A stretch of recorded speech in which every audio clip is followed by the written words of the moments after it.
Are beef ribs better than brisket? Cooking up some beef dino ribs is a great alternative to cooking up a brisket. They are juicy, smoky, super tender, and cook faster, and they're absolutely delicious. Let's get started. I'm gonna set up my master kettle for some low and slow. Let's drop in our SNS insert, dripping pan griddle, and water reservoir. I'm gonna drop in about 3 briquettes, and then fill a reservoir with hot water. Let's place in our grate, and then light up a charcoal with the Grill Blazer grill gun. This is the absolute fastest way to light up your charcoal. Now that they're lit, I'm going to drop in a few apple wood chunks. And drop some unlit charcoal to fill our basket. Next, we're going to want to close the lid and let it come up to target temperature. We're aiming for 250 degrees Fahrenheit. Let's prep these ribs by removing any extra fat and silver skin.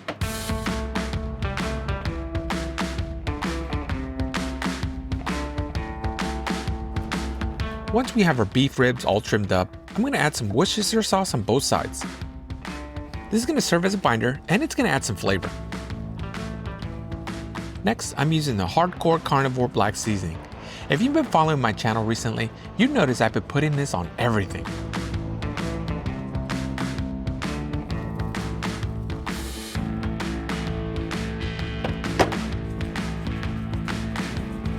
Now that our ribs are fully seasoned and our master kettle has reached our target temperature, I'm going to place in my ribs.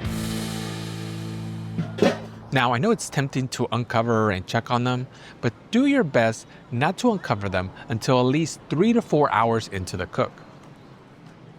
These went undisturbed for about 3.5 hours, and they're looking good. These aren't done yet, but let's inspect them for a little dryness, and then spritz to keep things hydrated properly. Now, if you do decide to spritz, make sure that it has a purpose. Don't just spray everywhere. Try to concentrate on those drier areas. This way, you'll keep these sections hydrated. Now, for those wondering about temperatures, I'm not really too concerned about that at the moment. I'm just making sure that the grill stays around 250, and then I rotate the ribs if necessary, and also spritzing any of the dry looking areas. They have some great color though, and they're smelling so good. Let's cover and keep on cooking.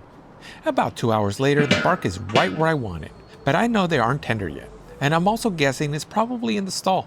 Now this can happen between 145 and 160, but since I'm happy with how they look, I'm going to go ahead and wrap and take them to the second part of the cook.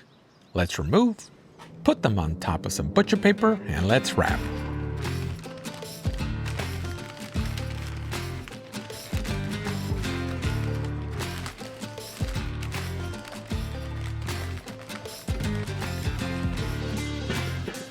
Let's place back on our grill. Stoke up the charcoal a bit, move it over to one side, and place in the additional charcoal just to make sure it gets us through the rest of the cook. At this point, I'm also going to use the ThermoPro TempSpike to monitor internal temperatures. This way, I'll get notified once it gets close to 200 internal temperature, and I can start checking for tenderness. I've been really testing this thermometer with all kinds of cooks, and it's performed very, very nicely.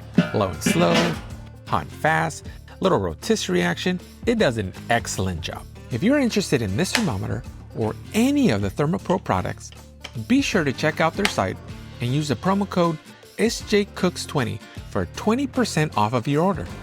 I'm also going to run a little bit hotter around 275 degrees Fahrenheit. 2 hours later, these are ready to be checked for tenderness.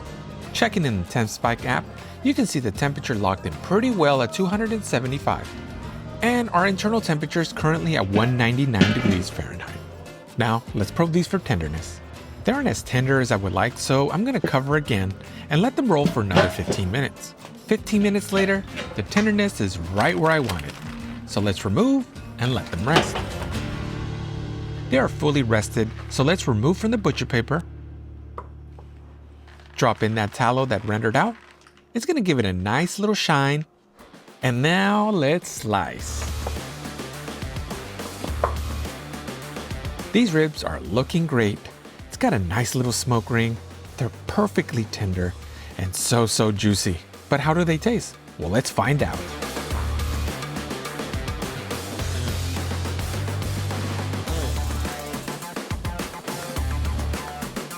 Now, if I wasn't able to convince you to eat some beef ribs instead of a brisket, All right, I'm not gonna fight you. Be sure to check out my brisket video. And right now, I'm gonna enjoy these beef ribs.